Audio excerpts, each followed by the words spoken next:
چونکہ وقت آیا ہے تو میں یہ گزارش کر دوں، آج فتنے بہت ہیں، فتنوں سے بچنے کا جو طریقہ رسول اکرم صلی اللہ علیہ وسلم نے دیا ہے، ان طریقوں کو اگر غور سے پڑھا جائے تو اللہ کے ذکر اور قرآن سے بڑھ کے کوئی طریقہ نہیں۔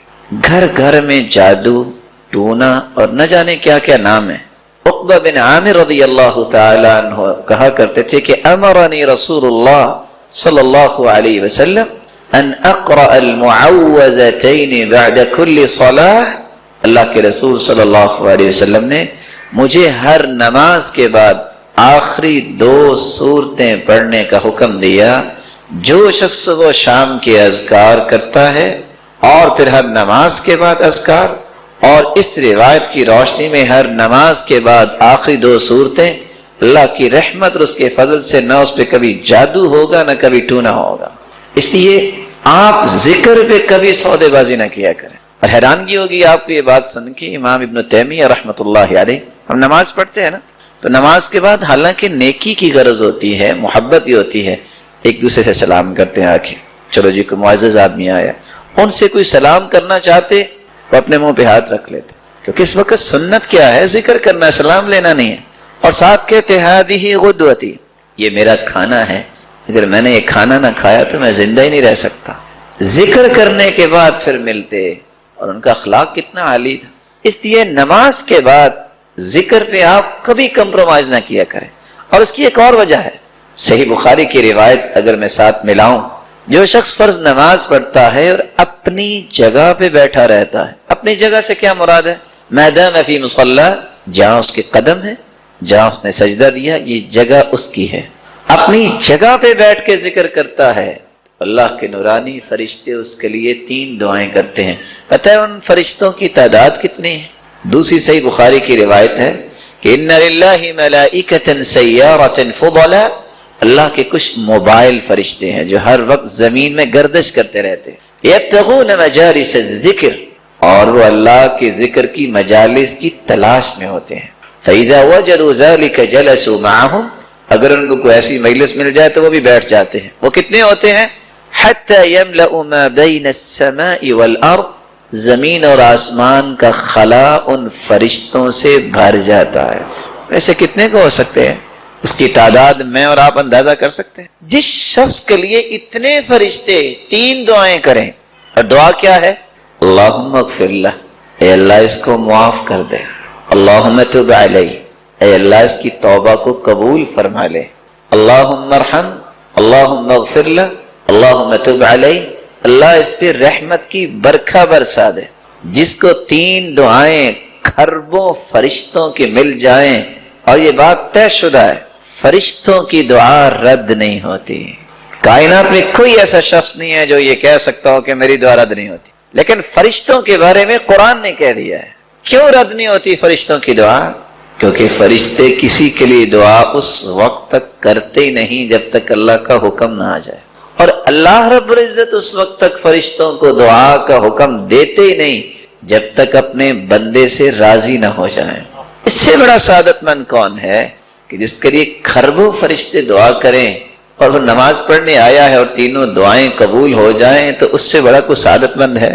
تو میں عجباً پھر گزارش کروں گا کہ آپ نماز کے بعد ذکر کیے بغیر اپنی جگہ سے نہ جایا کریں۔ ایسا ہی ہوگا انشاءاللہ۔ اللہ آپ سب کو عزت سے نوازے اور برکتوں سے نوازے۔ جو نماز پڑھنے کے بعد گنتی کے 3 سے 4 سے 5 منٹ ہوتے ہیں، اپنی جگہ پہ بیٹھ کے اللہ کا ذکر کرتا ہے، اور ذکر کرتا کرتا جب ذکر مکمل ہوتا ہے تو تب کہیں جاتا ہے۔ اللہ کے رسول نے فرمایا والملائکۃ یصلون علی احدکم ما دام فی مجلسہ الذی صلی فیہ، تقول الملائکہ اللہم اغفر لہ، اللہم ارحم، اللہم تب علیہ ما لم یؤذ وما لم یحدث۔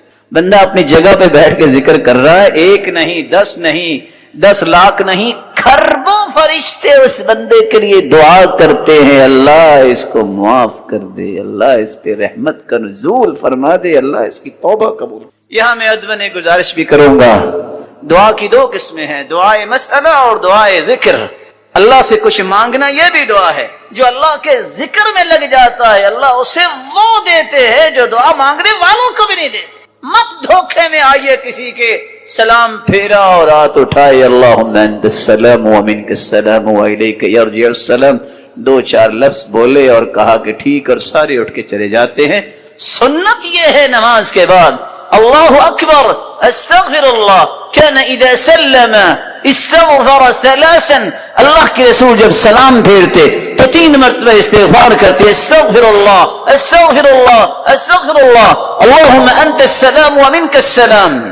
دعائیں جو اللہ کے رسول سے ہیں وہ ساری دعائیں پڑھتے۔ بلا اس حدیث کا وزن تو کیجئے جو میں آپ کی خدمت میں پیش کرنے والا ہوں۔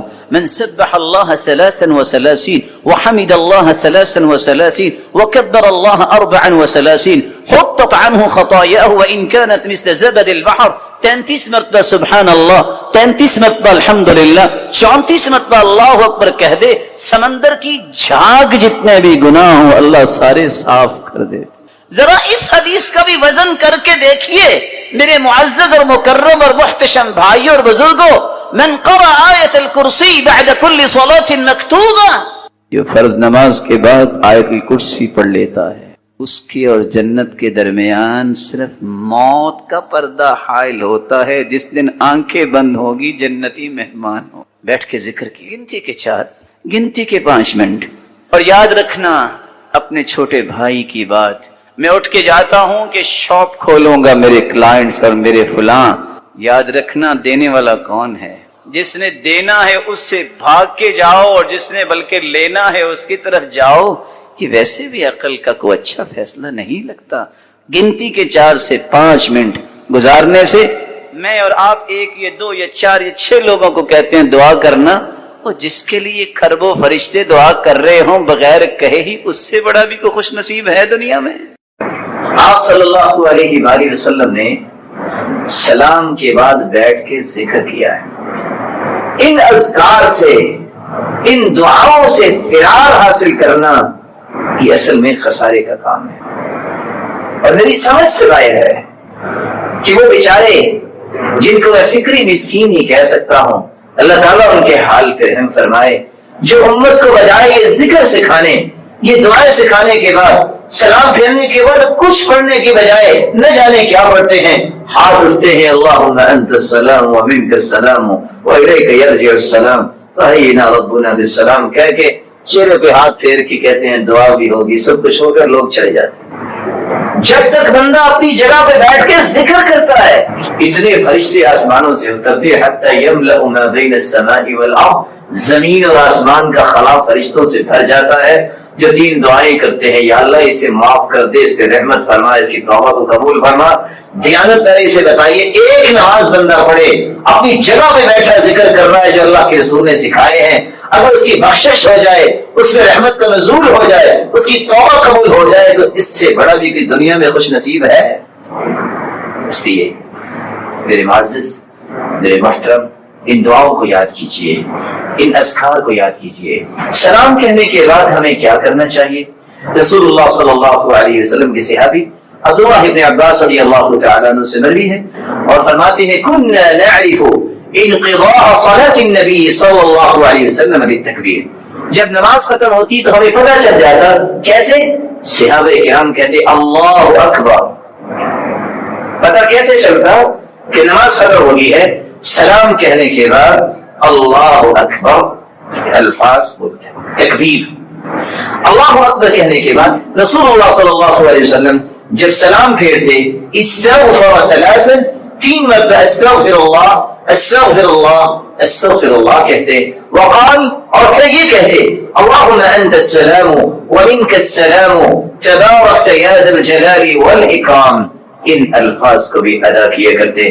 رسول اللہ صلی اللہ علیہ وآلہ وسلم نے معاذ بن جبل کو یہ دعا بھی سکھائی جو بڑی ہی آسان اور بڑی ہی خوبصورت دعا ہے، اللہم اعنی علی ذکرک وشکرک وحسن عبادتک۔ یہ کتنی خوبصورت دعا ہے، اے اللہ میری مدد فرما، اعنی علی ذکرک میں تیرا ذکر کروں، وشکرک میں تیرا شکر ادا کروں، وحسن عبادتک اے اللہ میں تیری خوبصورت عبادت کروں، اس میں میری مدد فرما۔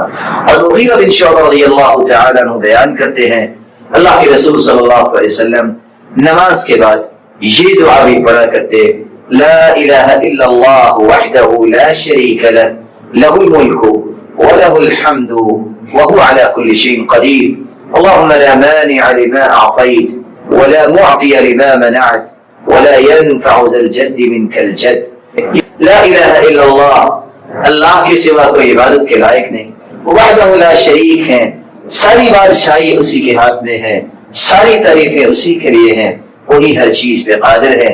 اللہ جس سے تو روک لے کوئی دے نہیں سکتا، اللہ جسے تو عطا کر دے اسے کوئی روک نہیں سکتا.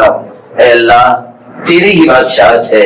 الہ العالمین لا ينفع ذا الجد منك الجد، کوئی بڑے سے بڑا ہو اس کا بڑا ہونا کوئی فائدہ نہیں دے سکتا جب تک تیرا فیصلہ نہ ہو. اللہ سے ہر روز ہم دعا مانگتے ہیں، میرے رب کی رحمت کے اندازے نہیں آپ کر سکتے کہ اللہ نے ہمیں کس طرح اپنے پیغمبر کے ذریعے کتنا خوبصورت سکھایا ہے کہ ہر روز یہ دعا نماز فجر پڑھ کے مانگو، کوئی کام نہیں کرو جب تک یہ دعا نہ پڑھ لو. اللہم انی اسألک علما نافعا ورزقا طیبا وعملا متقبلا. یا اللہ میں تجھ سے سوال کرتا ہوں مجھے وہ علم دے جس کا نفع ملے، مجھے بھی نفع ملے، میرے گھر والوں کو، میری اولاد کو بھی نفع ملے، میرے رشتہ داروں کو بھی نفع ملے، میرے محلے اور بستی والوں کو بھی نفع ملے، میرے علاقے اور میرے ضلع اور میری قوم ملت اور معاشرے کو نفع ملے. نفع مند علم کا سوال کرنا سکھا دیا اللہ کے رسول صلی اللہ علیہ وسلم. ساتھ یہ بھی کہہ دیا کہ مانگو یا اللہ رزق بھی دے دے لیکن پاکیزہ اور حلال رزق دے دے. تیسری بات یہ سکھا دی کہ اللہ کھا پی کے بیٹھے تو نہیں رہنا، کوئی کام ہی کرنا ہے. یا اللہ جو کریں وہ قبول بھی کر لیں. تو یہ دیکھیں چین کیسی ہے، نفع مند علم، پاکیزہ رزق، مقبول عمل. نفع مند علم ہوتا ہے تو بندہ حلال کھاتا ہے، حلال کھاتا ہے تو عمل قبول ہوتا ہے. کتنے پیارے یہ مرتب کلمات اللہ کے رسول کے ہیں. مجھے امید ہے کہ آپ ہر روز یہ دعا پڑھتے ہوں گے. رسول اللہ صلی اللہ علیہ وسلم کا فرمان ہے علیکم بقیام اللیل، قیام اللیل کو اختیار کرو، لازم پکڑو. فإنہ دأب الصالحین قبلکم، یہ پہلے نیک لوگوں کا شیوا ہے. وقربۃ الی ربکم، اللہ کی قربت کا ذریعہ ہے. مکفر للسیئات، اس سے گناہ معاف ہوتے ہیں. ومنہات للآثام، گناہوں کو معاف تو اللہ کرتے ہی کرتے ہیں، تہجد پڑھنے والا گناہوں سے بچ بھی جاتا ہے. ومطردۃ للداء عن الجسد، جسم کی ایک ایک بیماری کو اللہ تہجد کی وجہ سے دور فرما دیتے ہیں. اور دو ضرورتیں تہجد پوری کرتی ہے جو میری اور آپ کی ہمیشہ ضرورت رہتی ہے اور ہوگی. پیش کر دیتا ہوں، امید ہے آپ ہاں میں جواب دیں گے. آپ میں سے کون کون میرا محترم اور مکرم بھائی ہے جو چاہتا ہے کہ میری شاپ، میری فیکٹری، میرا ڈیرا چلتا رہے؟ کوئی نہیں چاہتا. خواہش تو ہے نا سب کی، اللہ سب کو برکتوں سے نوازے. اور ہر ایک کی خواہش رہتی ہے میں جو بات کروں نا یہ آخری بات ہو، اس کے اوپر کسی کو بات کرنے کی جرت نہ ہو. یہ دونوں چیزیں کیسے حاصل ہو سکتی ہیں؟ تہجد کی وجہ سے. یا ایھا المزمل قم اللیل الا قلیلا نصفه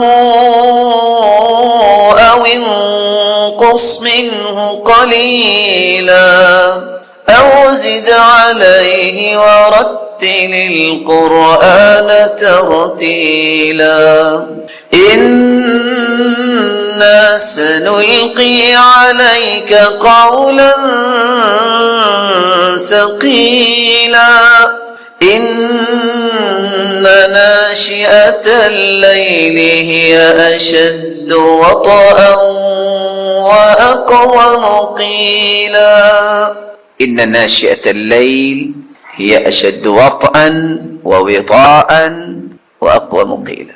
رات کو اٹھ کے نماز پڑھنا، جو انسان یہ کام کرتا ہے اس سے بڑھ کے دنیا میں کوئی مضبوط دل والا نہیں ہو سکتا. وہ اقوم قیلا، اس کی بات کی کوئی کاٹ نہیں کر سکتا. کیوں؟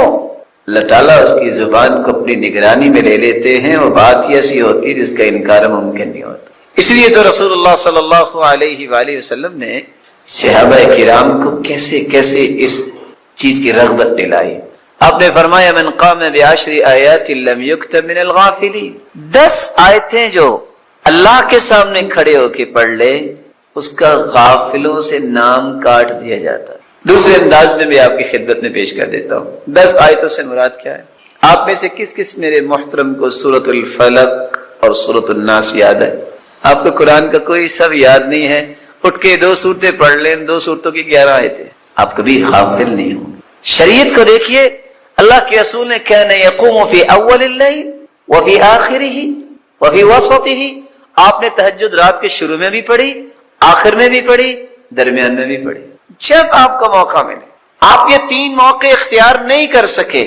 من قام من صلى العشاء فی جماعہ کان کقیام نصف لیلہ. عشاء کی نماز با جماعت پڑھ کے سو جاؤ گے آدھی رات کی تہجد کا ثواب پھر بھی تمہیں اللہ مل جائے گا. ومن صلى الفجر والعشاء في جماعة كان كقيام ليلة. جو فجر اور عشاء کی نماز کو با جماعت پڑھ کے سوتا ہے اللہ اس کو بھی تہجد کا ثواب دے دیتے. 5 طریقے. 6 طریقہ، رات کو آپ پڑھتے تھے تہجد. من نام عن حزبه او شيء من ذلك، جو بندہ رات کو قرآن پڑھتا ہے سو گیا، بیدار ہی نہیں ہو سکا، وہ صبح سورج نکلنے کے بعد ظہر تک 12 رکعتیں پڑھ لے، رب تعالیٰ اس کی تہجد ہی کنسیڈر کرے گا. پڑھی صبح ہے ملے گا ثواب تہجد. 6 طریقے. 7واں طریقہ، من اتى فراشہ وهو ينوي ان يقوم يصلي من الليل، جو رات کو تہجد کی نیت کر کے سوتا ہے، فغلبت عیناہ حتى اصبح، نیند کا اتنا غلبہ ہوتا ہے کہ صبح تک بیدار نہیں ہو سکا. کتب له ما نوى، اللہ فرماتے ہیں میرے بندے نے نیت تو کی تھی نا، فرشتوں نیت کے مطابق اس کے نامہ اعمال میں رات کی تہجد لکھ دی جائے. پڑھی نہیں. وَكَانَ نَوْمُهُ صَدَقَةً عَلَيْهِ مِنْ رَبِّهِ عَزَّ وَجَلَّ، اور اس کی نیند کا بھی صدقہ بنا دیا جاتا ہے. اوتروا یا اہل القرآن، 8واں طریقہ، وتر پڑھا کرو اے اہل قرآن. جو وتر پڑھ کے سوتا ہے اللہ کے رسول نے پوری زندگی سفر اور حضر میں وتر اور صبح کی سنتیں نہیں چھوڑی. جو وتر پڑھ کے سوئے گا رب تعالیٰ اس کو بھی تہجد کا ثواب دیتا ہے.